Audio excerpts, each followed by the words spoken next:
Ya Allah, manfaatkan ilmu kami. Ya Allah. Rubbama dahola itu. Bismillahirrahmanirrahim. Rubbama dahola. Terkadang manjing arya aparya alaika ing atase sira. Min haitsu la yanzuru saking sakira-kira ora ningali al khalqu sapa makhluk. Ilaika maring sira.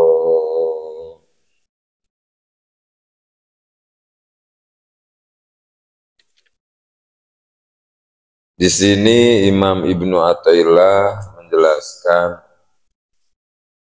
tentang mentarbiyah hati dari penyakit hati yang namanya riya.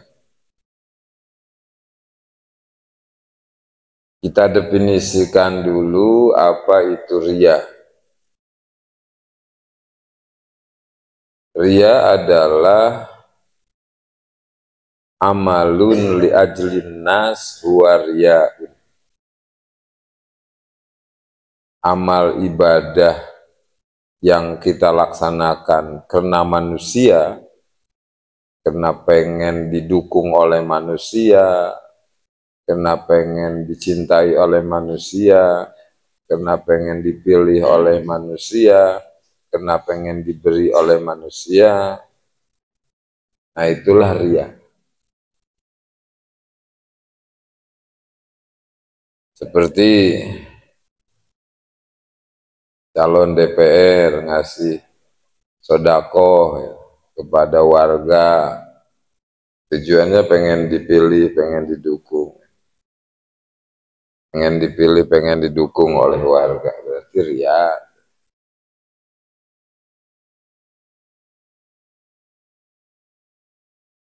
Tapi kalau tujuannya karena Allah aja, saya mah bagi-bagi sembako kepada warga itu karena Allah.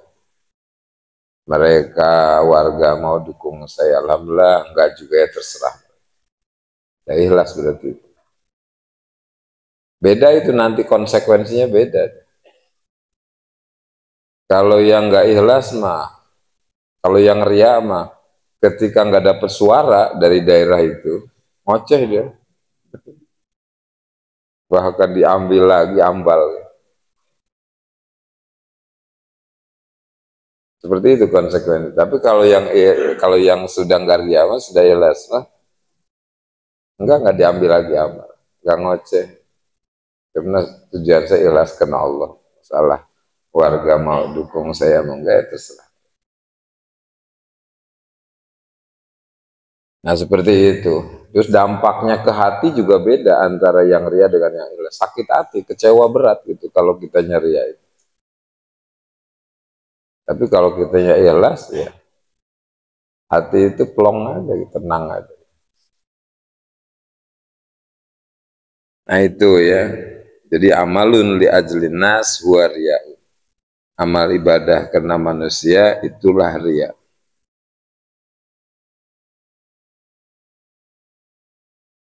Dan biasanya datang sifat riya itu ketika kita melakukan amal ibadah di hadapan banyak orang. Biasanya seperti itu.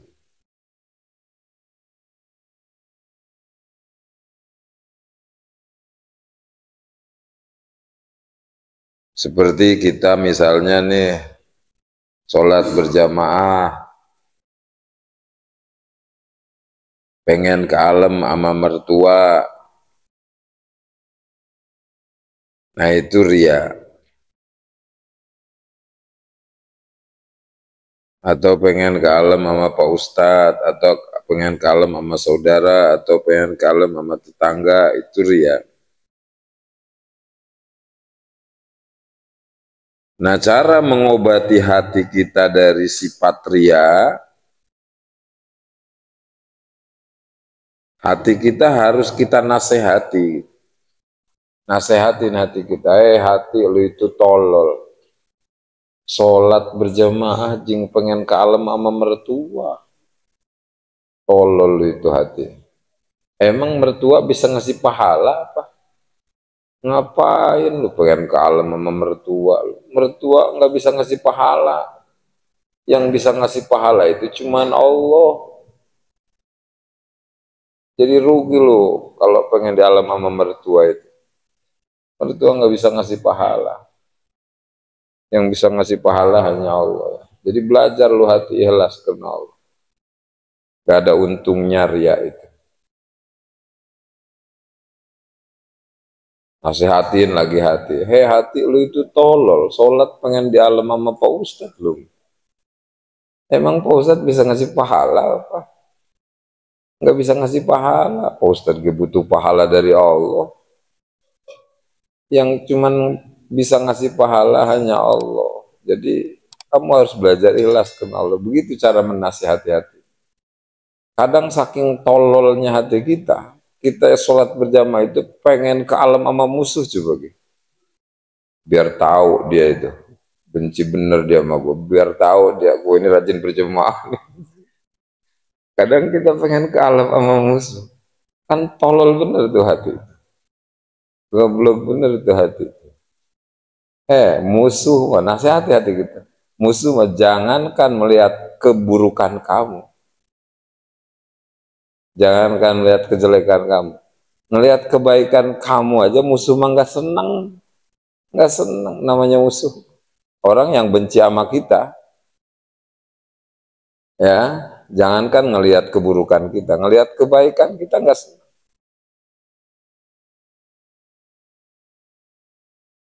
Orang yang benci mah, ya kita rasakan sendiri sih. Kalau kita benci sama orang, ya, jangankan ngelihat orang, yang ngedengar suaranya aja enak gitu kan. Ngelihat motornya aja nggak seneng gitu, lihat mobilnya aja nggak seneng, lihat rumahnya aja nggak seneng, lihat ayamnya aja pengen nimpuk. Orang juga terhadap kita sama seperti itu. Jadi nasihati hati kita, hati lu tolol pengen kalem sama musuh, musuh mah jangankan melihat keburukan kamu, melihat kebaikan kamu aja nggak seneng. Juga musuh nggak bisa ngasih pahala. Ngapain pengen kalem sama musuh? Nah, seperti itu cara menasehati hati dari sifat ria. Jangan dibiarkan. Karena ria akan memakan kebaikan seperti api memakan kayu bakar.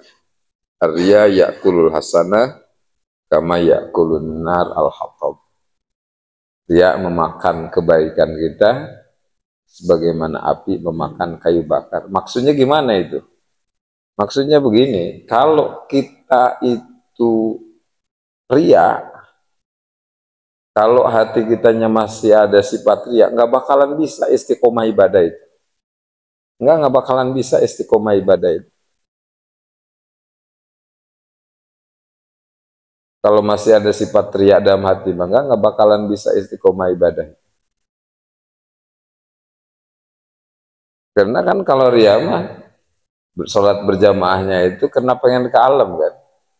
Karena pengen ke alam.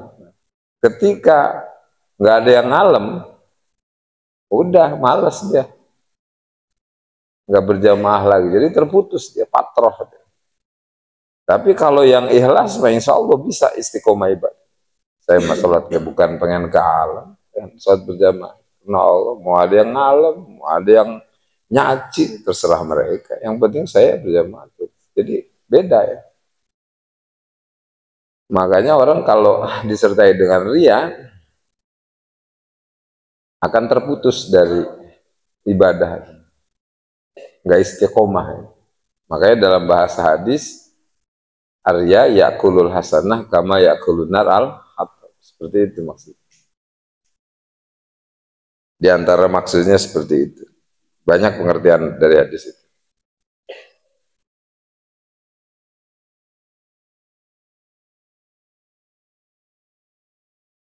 Dan sodakoh kita pun akan hilang pahalanya ya dengan adanya ria.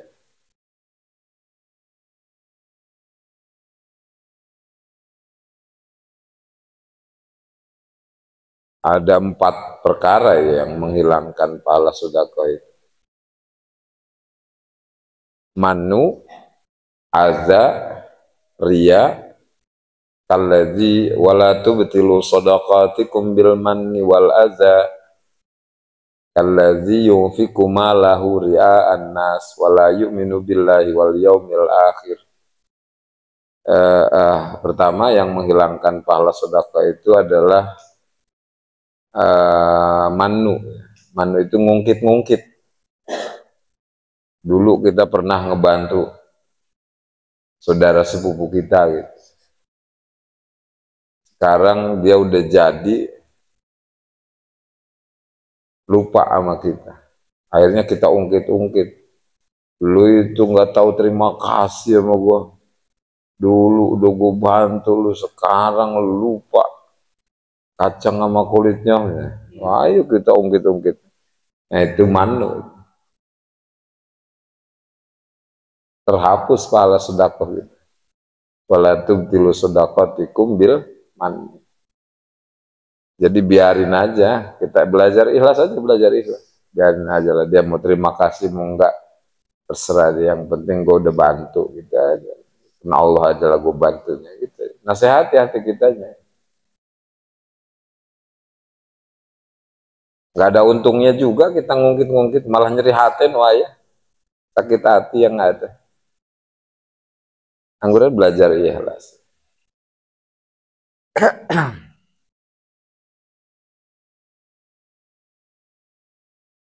Malah jadi tambah jauh kita dengan saudara kita, jadi ribut, jadi berantem kadang.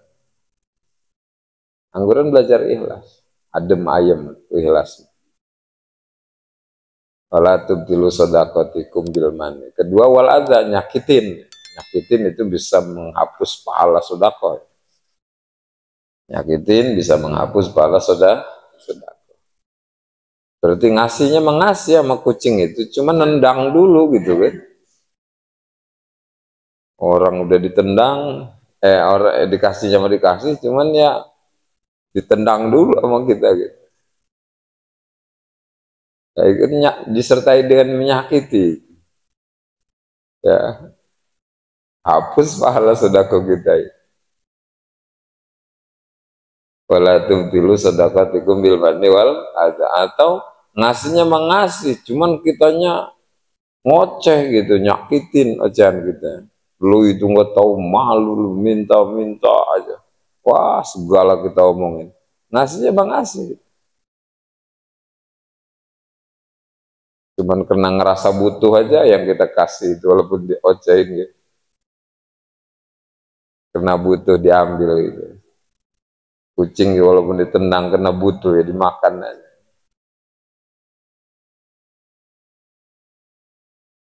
Nah, hilang itu pahala sedekah. Wala tubtilu shadaqatikum bil manni wal adza. Ketiga yang bisa menghilangkan pahala sedekah itu adalah riya ya. Alladzi yunfiqu malahu ria'an nas. Riya bisa menghilangkan pahala sedekah. Ya betul. Buktinya banyak yang ngasih karena pengen didukung, pengen dipilih. Begitu nggak dapat suara di situ diambil lagi ambalnya, spekernya. Hilang pahala sedekahnya kan. Tapi coba kalau belajar ikhlas, begitu nggak dapat suara, misalnya udah belajar ikhlas saja gua, nggak diambil lagi kan.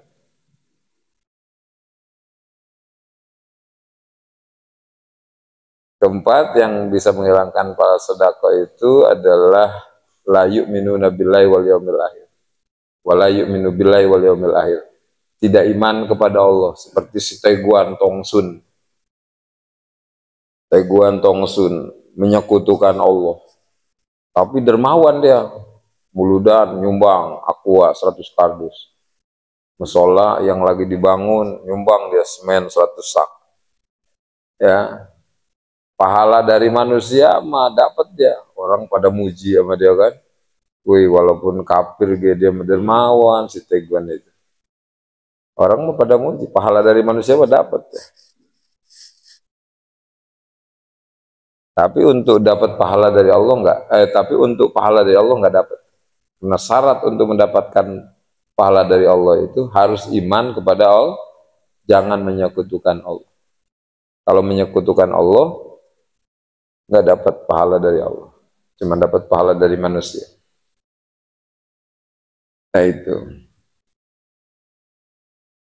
Nah biasanya ria itu datang ketika kita melakukan ibadah di hadapan orang banyak. Tapi terkadang masuk ke dalam hikam. Rubbama dakhala riya alaika min haitsu la yanzurul khalqu ilaika. Terkadang masuk riya ke dalam hati kita min haitsu la yanzurul khalqu ilaika ketika kita melaksanakan ibadah sendirian, tidak dilihat oleh siapapun.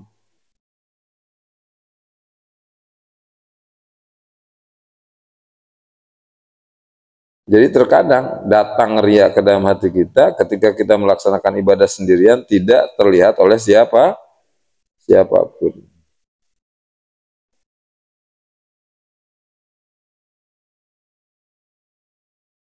Yang disebut dengan riya khofi. Riya itu ada dua. Ada riya jali, riya terang-terangan gitu. Adalah anta'budallah indan nas linadzorin nas ibadataka, ibadah di hadapan banyak orang, ingin dilihat oleh banyak orang, ingin dipuji oleh banyak orang, ingin didukung, ingin dipilih oleh banyak orang. Itu riya jali. Kedua riya khofi. Riya khofi mah ibadahnya kita sendirian, seperti tahajud tengah malam kan sendirian. Orang nggak ada yang lihat kita kan, karena pada tidur. Tapi tujuan kita tahajud itu dalam hati, kalau gua rajin tahajud nanti kan orang pada ngehormat sama gua, ngagungin gua. Di tempat-tempat kumpul gua pasti didudukin di depan karena gua rajin tahajud.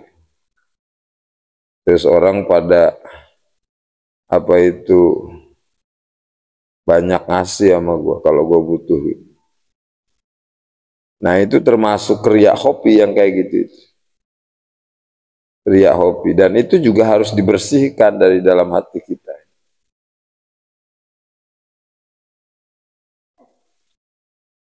Nah jadi riya ada dua. Pertama riya jali, ibadah di depan banyak orang, ingin dipuji, ingin didukung, ingin dipilih oleh banyak orang, itu riya jali. Ada riya khofi. Riya khofi mah ibadah sendirian seperti tengah malam tahajud, orang nggak ada yang lihat, tapi hati kitanya pengen diagungkan oleh manusia gitu kan, pengen dipenuhi kebutuhan oleh manusia, itu termasuk riya juga, riya khofi ya. Nah itu juga harus dibersihkan dari dalam hati kita ya. Atau tidak mau beramal karena takut riya, itu juga termasuk riya khofi. Seperti begini, kenapa ya dulu nggak berjamaah ke masjid? Takut riya gua, makanya gua nggak mau berjamaah. Nah itu juga riya itu. Tarkul amal khaufan minar riya huwa ainur riya. Meninggalkan amal ibadah karena takut riya, itu termasuk riya khofi. Riya juga ya. Cuman riyanya riya khofi. Samar gitu. Kayaknya sih nggak riya padahal riya gitu. Yang kayak gitu itu masih riya.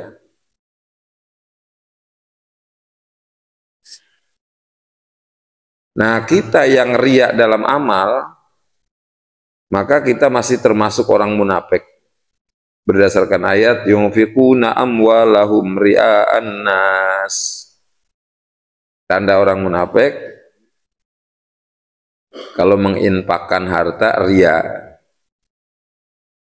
Ayat ini memberitahukan bahwa riya adalah diantara sifat orang-orang yang munafik. Jadi kalau kita masih ada riya, berarti masih munafik kita. Belum sodikin, belum benar gitu. Belum benar. Kalau sodikin mah kan udah benar zohir batin, bagus luar dalam. Kalau munafik kadang luarnya doang bagus, dalamnya mah enggak bagus.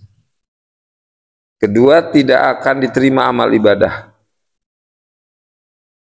berdasarkan ayat ala lillahidinul khalis, ketahuilah amal ibadah yang diterima oleh Allah itu adalah amal ibadah yang ikhlas karena Allah. Jadi belajar ikhlas ya. Insya Allah dengan belajar kita bisa. Wallahu a'lam bishawab.